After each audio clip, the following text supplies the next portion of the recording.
Hello friends, स्वागत है आपका हमारे यूट्यूब चैनल हिंदी एक्सप्रेस में। तो जैसा कि आप सभी को पता है, हमारी हिंदी की क्लास चल रही है जिसमें हम छोटे छोटे टॉपिक को कवर कर रहे हैं। तो और जब तक हमारी हिंदी पूरी तरह कंप्लीट नहीं हो जाती है, इसी तरीके से हमारी हिंदी की क्लास आगे को भी चलती रहेगी। तो चलिए शुरू करते हैं हमारी आज की क्लास को। हम पढ़ रहे थे सर्वनाम, जिसमें हमने पिछली क्लास में पढ़ा था सर्वनाम के 6 भेद, जिसमें हमने किया था पुरुषवाचक सर्वनाम को हमने कवर किया था। आज हम उसी से आगे पुरुषवाचक सर्वनाम के भेद पढ़ते हैं। तो पुरुषवाचक सर्वनाम के कितने भेद होते हैं? पुरुषवाचक सर्वनाम के 3 भेद होते हैं। कौन कौन से? एक होता है उत्तम पुरुष, एक होता है मध्यम पुरुष और एक होता है अन्य पुरुष। ठीक है, चलिए तो मैं एक छोटा सा उदाहरण के माध्यम से आपको उत्तम पुरुष, मध्यम पुरुष और अन्य पुरुष के बारे में समझाता हूँ। देखिए, जैसे मैं हूँ और मेरा एक फ्रेंड है, हम दोनों आपस में अगल बगल बैठे हैं, यानी कि मैं हो गया उत्तम पुरुष और मेरे जो सामने मेरा फ्रेंड बैठा है वो हो गया मध्यम पुरुष। ठीक है, और हम दोनों अगर किसी अन्य की बातें, जो व्यक्ति हमारे साथ साथ साथ नहीं बैठा है उसकी बात कर रहे हैं, तो वो हो गया हमारा अन्य पुरुष। ठीक है, तो आपको अब मैं इसको समझाता हूँ उत्तम पुरुष। उत्तम पुरुष, ठीक है, चलिए। उत्तम पुरुष वक्ता या लेखक जिन सर्वनाम शब्दों का प्रयोग अपने लिए करता है उन्हें उत्तम पुरुष या प्रथम पुरुषवाचक सर्वनाम कहते हैं। जैसे मैंने अभी आपको एक छोटा सा उदाहरण बताया था, जैसे उत्तम पुरुष कौन हो गया? मैं, मेरा, मुझको, मुझे, यानी कि ये जितने भी वर्ड हैं इनका मैं प्रयोग अपने लिए ही करूँगा, तो मैं उत्तम पुरुष हो गया है। ठीक है, चलिए अब पढ़ते हैं हम मध्यम पुरुष। मध्यम पुरुष वक्ता या लेखक जिन सर्वनाम शब्दों का प्रयोग सामने उपस्थित सुनने वाले के लिए करता है उन्हें मध्यम पुरुषवाचक सर्वनाम कहते हैं। इसमें क्या क्या आता है देखिए, उदाहरण, इसका एग्जाम्पल, जैसे आप, आपको, आपका। ठीक है, चलिए फिर अब देखते हैं अन्य पुरुष।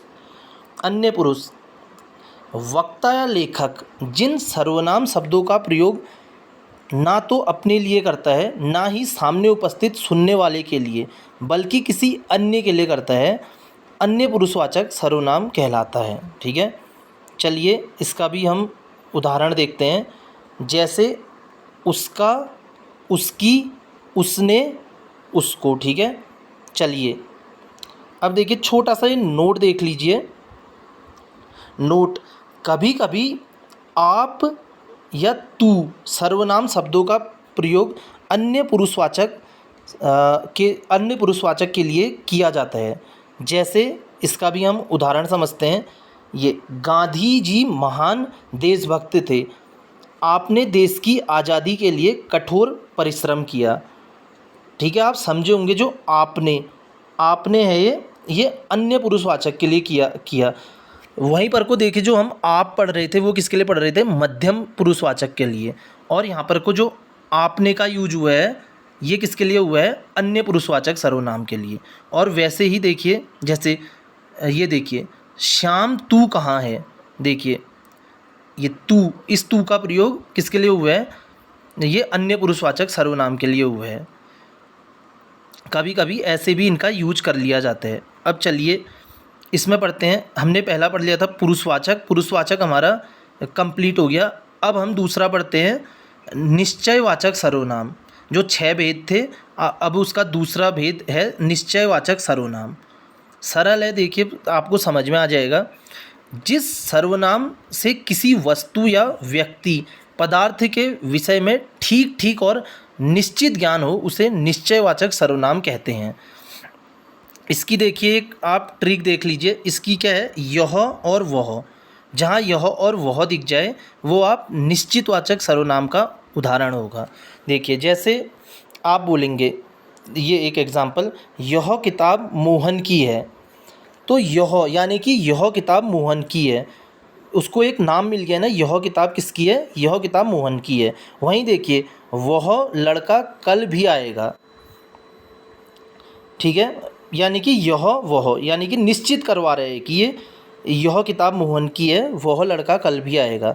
अब देखिए अगर आप देखिए यह को एक बार हटा लीजिए, ये देखिए इसको काट दीजिए, देखिए ये किताब, देखिए ये वाला देखिए किताब मोहन की है।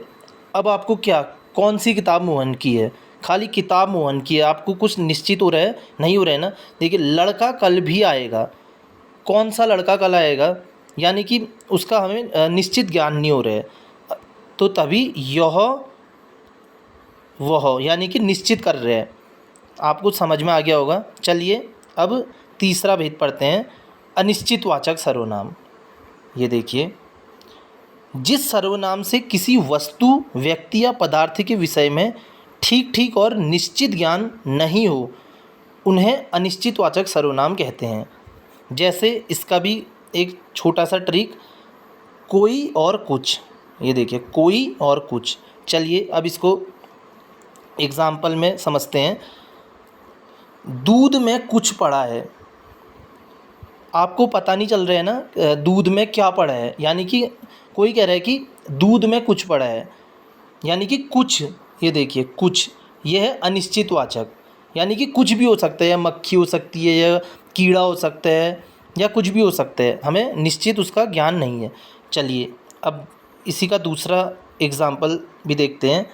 अभी अभी आपके घर कोई आया है, अभी अभी देखिए आपके घर कोई आया है, ये देखिए जो कोई है पता नहीं चल रहा है कि कौन आया है, या मामा हो सकते हैं, या पापा हो सकते हैं, यानी कि कोई भी हो सकता है, या हमारा मित्र हो सकता है, कोई आया है, ठीक है।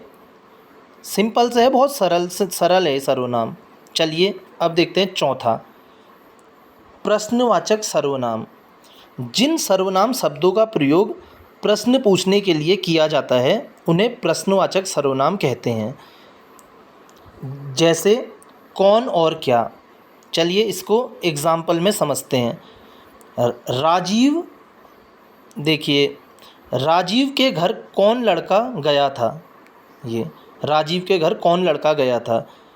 तुम्हें परेशान करने वाला कौन आदमी है, यानी कि प्रश्न पूछ रहे हैं, इससे पता नहीं चल रहा है, ठीक है। चलिए आपको समझ में आ गया होगा, बहुत इजी है प्रश्नवाचक सर्वनाम। अब देखते हैं पांचवा भेद। पांचवा भेद हमारा क्या कहता है, पांचवा भेद हमारा कहता है संबंधवाचक सर्वनाम। देखिए संबंध, नाम से ही पता चल रहा है, संबंधवाचक सर्वनाम वाक्य की दो बातों में परस्पर संबंध करने वाले सर्वनाम संबंधवाचक सर्वनाम कहलाते हैं। देखिए इनकी एक छोटी सी ट्रिक है, जहाँ पर को आपको ये दिख जाए जो, सो और वो, ये क्या होगा, संबंधवाचक सर्वनाम का उदाहरण होगा। जैसे एग्ज़ाम में पूछ आपसे आ जाए, ये देखिए, जो जागेगा सो पाएगा, जो सोएगा वो खोएगा। चलिए अब देखते हैं एग्ज़ाम्पल देखते हैं। वह लड़का जिसकी यह साइकिल है कल आया था। देखिए जिसकी भी आ गया, देखिए जिसकी, यानी कि इन दोनों में देखिए जिसकी यह साइकिल है, वह लड़का जिसकी यह साइकिल है कल आएगा, ठीक है, जिसकी। अब देखिए दूसरा देखते हैं, जो मेहनत नहीं करेगा वो कभी सफल नहीं होगा। देखिए जो आ गया ना, जो, सो, वो, इस टाइप के आपको दिख जाएं शब्द, तो आप इसको क्या, इसको संबंधवाचक सर्वनाम का उदाहरण कहेंगे, ठीक है।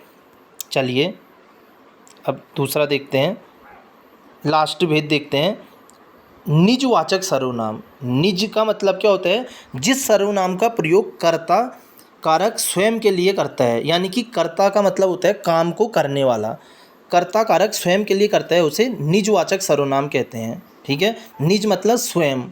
जैसे देखिए इसकी भी एक ट्रिक देख लीजिए इसका। देखिए जैसे आप स्वयं, खुद, स्वतः, यानी कि अपना काम जो करता होगा स्वयं करेगा, उसको हम निजवाचक सर्वनाम कहेंगे। जैसे देखिए, मैं अपने आप साइकिल चला रहा हूँ। देखिए अपने आप, यानी कि कर्ता जो अपना काम है स्वयं करेगा, उसी को हम निजवाचक सर्वनाम कहेंगे। अब देखिए इसी को अब दूसरा उदाहरण देखते हैं। तुम्हें वहाँ जाकर स्वयं खाना बनाने। देखिए स्वयं खाना, जहाँ पर को देखिए ये शब्द आ जाए ना, आप इनको पकड़िए। देखिए आप, स्वयं, खुद, स्वतः, यानी कि आप सीधे उसको निजवाचक सर्वनाम कहेंगे। ठीक है, आपको समझ में आया होगा। आज हमारा सर्वनाम चैप्टर भी कंप्लीट हो गया है। अब कल हम पढ़ेंगे विशेषण।